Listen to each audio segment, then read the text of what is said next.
Central banks are not reducing their balance sheet as expected. The balance sheet reduction so far in the year is extremely timid. If we look at this, what we can see is that there is a 12% reduction in the balance sheet that comes mostly from two factors. One is the depreciation of the euro against the dollar and the yen against the dollar in particular. So therefore, the balance sheet in dollar terms is coming down, but not necessarily in local currency, although it is coming down, but in a much smaller way.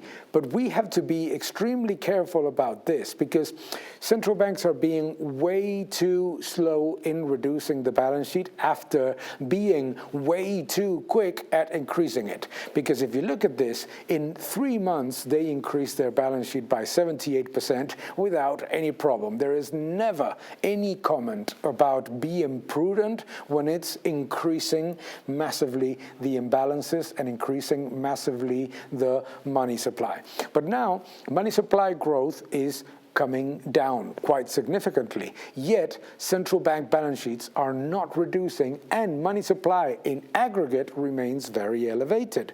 Therefore, that's why core inflation remains stubbornly high, and at the same time, central banks have not reduced their balance sheet as they expected because of the banking crisis and liquidity injections. So, on the way up, central banks are never prudent. On the way up, central banks are never cautious. When they're cautious is when they have to normalize, and they always normalize to a level that is way higher in terms of central bank balance sheet than where they were prior. But we need to remember that central banks are loss-making. So what we have to think of is that this alleged stimulus always comes back to bite us because it means more inflation for a more prolonged period of time. Being prudent is not increasing the balance sheet 78% in 3 months.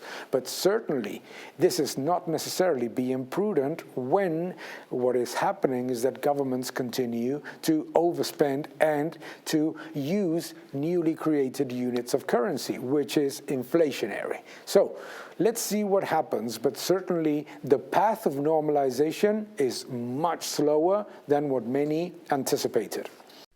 Thank you for watching this video. Please subscribe to my channel, like my videos, leave your comments below, and keep defending freedom. Thank you very much.